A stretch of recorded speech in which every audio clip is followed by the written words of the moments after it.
Roll out!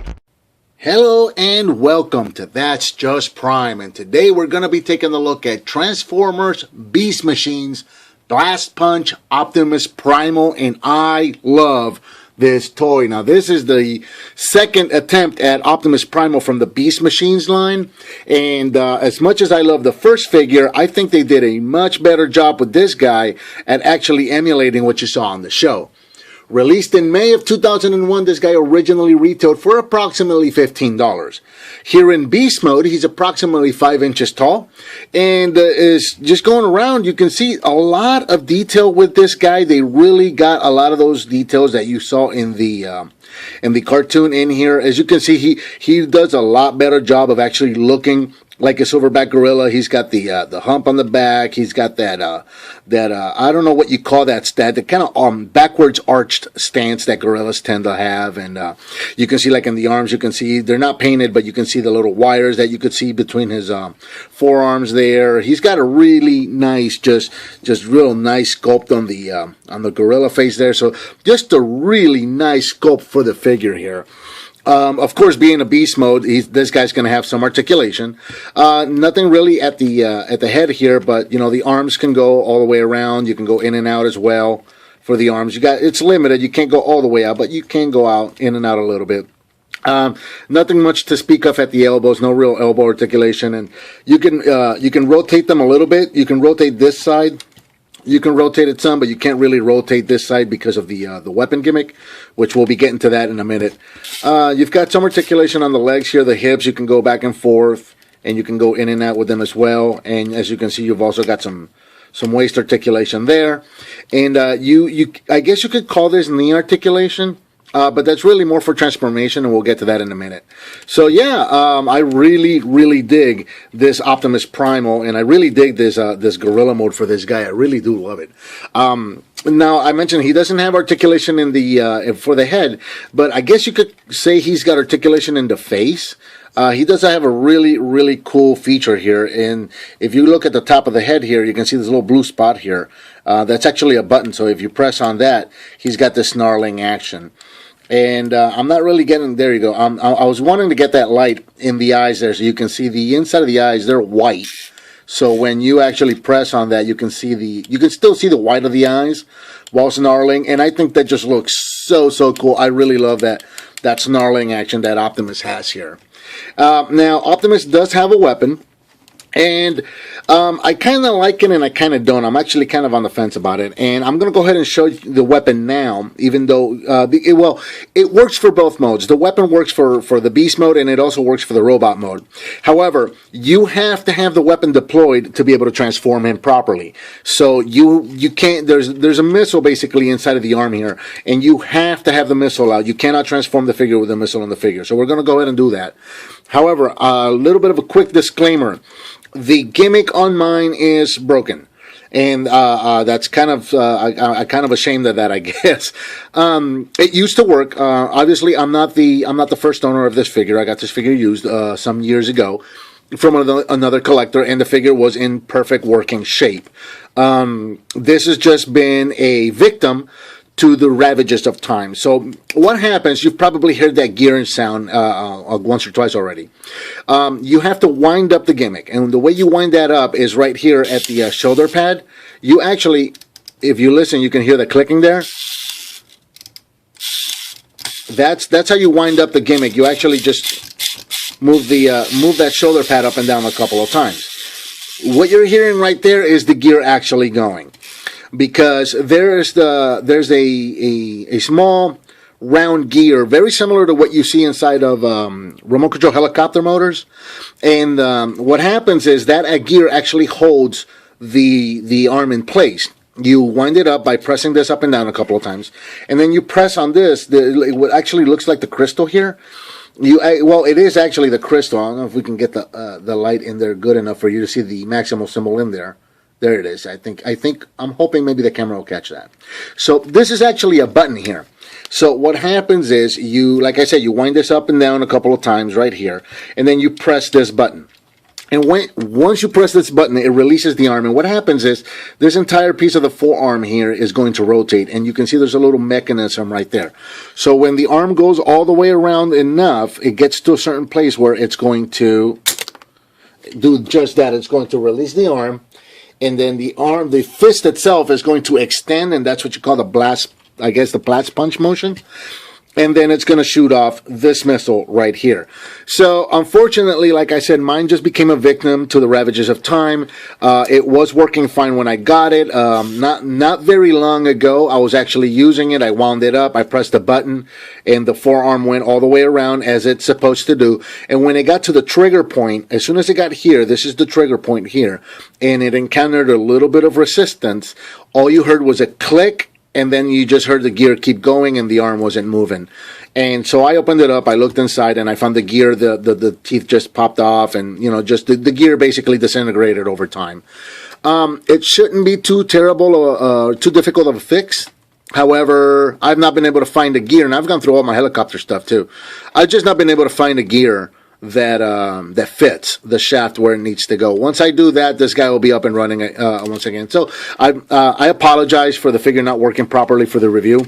It's the only one that I have, and I've not really been looking for a replacement because it's a simple fix. I just kind of want to fix it myself. But getting back to the gimmick, yeah. So as you saw, you push this up and down a couple times. You press on the button. The forearm's gonna go all the way around, and when it gets to this point here, the arm extends. And it shoots off the missile. As you saw, it shoots it rather well. So now that we have the missile out, we're going to leave the missile out because it needs to be out for the robot mode. So you can go ahead and bring this guy in, and we're ready for transformation. So you want to go ahead and bring the forearms around. See that forearm? I brought it around there. And you can bring this guy around as well, just like that. We're going to bring take the fist. If you look at the fingers right now, we've got kind of a little bit of hair and some fingernails, and, you know, it looks very organic. So you're going to take this plate here, and, well, first you're going to take the thumb and flip the thumb down. Take this plate, bring it up, and then you're going to push the fingers through, and there's going to be another set of fingers that's going to pop out on the other side. Bring that back, spin it, and bring out the new thumb. So now, if you look at the fingers, we've got more of a techno-looking fingers here. As you can see, more robotic-looking. That was me. Come on, buddy. There we go. So as you can see, the fingers look a little more technical here, where over on this side, they looked more organic with the hair and the nails, though. So we're going to do the same thing over here. Just bring in that thumb. Bring the plate over, push the fingers through, and then bring this guy around. And when you do that, now you're going to have these openings are going to be on the inside of the figure here, where before they were out here, kind of showing off the wires like he did in the gorilla mode for the cartoon. Now they're going to be on the inside portion here. Get the arms out of the way here. Take the legs down here. At the what I showed you before worked kind of as a knee joint. Go ahead and extend that all the way out right here at the bottom of the thigh, and then at the top of the shin, go ahead and straighten him out there, and that's going to extend the leg, as you can see, quite considerably. So do that on both sides. Just extend that and extend it back down, and then the toes. Once again, if you look at the toes here, you've got very organic looking toes. You've got some hair and some fingernails there. So what you're going to do is, these guys are on sliders right in here. So just slide them out, rotate them, and when you rotate them, they're going to slide back in again, and then finish sliding them back out. Now, if you look at the toes, you can see that we've got some really nice technical looking toes here versus the organic ones that we had before. So go ahead and do that for both sides. Slide them out, bring the arms down. Go ahead and take the shoulder pads, and we're going to just leave these up the way he had them on the show. Now let me straighten out the camera because we are getting a little tall here. So let me just adjust for that. There we go. Come around the back here. Open up the back of the gorilla hump here. This guy's just going to open up just like that, and you're going to see a little jets inside. Just go ahead and pull the jets, and then you can leave it all the way out like that. I like to just kind of bring it back down a little bit, just to kind of close that gap right there. I like to bring that back down. But he's got his little jets on his back. Really, really cool. And then finally, we're going to come around to the front, take the ab plate here, open this guy up, take the chest panels here, the pecs, open these guys up. The gorilla head is going to rotate in there, and then you can close the chest panels back over that. And this whole chest piece is going to rotate all the way around. When you come to about here, you can bring the ab plate back up again, finish rotating the chest, and bring the head all the way up. And there is Optimus Primal in robot mode, and I love the way this guy looks. This guy does a really, really good job. Once again, like I said, the first figure was good. I love the first figure that came out for Beast Machines, and I think it looks like Optimus Prime enough. But this guy right here looks just like what you saw on the show. You know, with some differences in the paint and whatnot, but as far as the molding goes, that molding is gorgeous. You can go ahead at this point, take the missile and put it back in. Real quick, just so you can see, let me see if I can get this on camera. If you look in on the bottom of the fist here, you can see that there's actually 2 holes for the missile. Because the hand rotates for transformation, it uses one hole for the ape mode, and then it uses the other hole for the robot mode. And that is why you have to have the missile out of there when you go to transform him. So that's the whole reason why. So we can go ahead and pop the missile back in, and just like it did in ape mode, it would work the exact same here, where you would just crank this guy up and down a couple of times, press on the button, the arm would rotate, the forearm rather would rotate until the fist would extend and launch the missile, just like that. So it's okay. It's a pretty cool gimmick, but I'll tell you right now, it's intrusive. It is intrusive. This guy here in robot mode stands approximately 6 inches tall, so he grew a whole inch in transformation.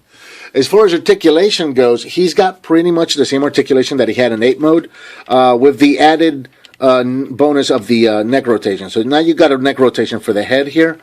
But other than that, you've got pretty much the same going all the way around. You've got your shoulder rotation in and out on the shoulder. You've got a little bit of the rotation for this arm still. You've got your waist rotation, which is nice for portability in this mode. In and out at the hips, forward and backwards. You got a knee joint, and then this arm. Obviously, this arm is going to be restricted because of the missile. If you look around the back here, you can see that's the back end of the missile sticking out there. So what happens is you've got basically no rotation for the wrist. You've got no elbow articulation. You don't really have much of articulation for this arm except for the shoulder, just up and down and in and out because of that missile. And while I do enjoy the gimmick of the missile and how it works, and I think it was a really cool gimmick, as you can see, it's not exactly very strong. It can break over time just like mine did. And then all you have is a gimmick that doesn't work properly and is intrusive to the articulation of the figure because this arm can't really do anything. Other than that, if I was going to change one thing on this figure, it would be the paint. Like I was saying a little while ago, this guy does a really good job of actually looking like the animation in the show. However, I'm sure you've noticed by now that he looks way off. And the reason for that is because of the paint job. If this guy was painted the way the model was painted on the show, this guy would look dead on. This guy would look great. But other than that, yeah, I really, really enjoy this figure. If you're into Beast Machines or in the Beast Wars, and if you're into Optimus Prime and collecting Optimus Prime, this guy makes a great addition to any Optimus Prime collection. So, and he typically doesn't go for a whole lot. So, if you can find him, I'd recommend you go get him. So, there it is. I think that about covers Transformers Beast Machines Blast Punch Optimus Primal. Please leave me a comment, give me some thumbs up, subscribe and share with your friends if you like what you see, and I'll talk to you next time on That's Just Prime.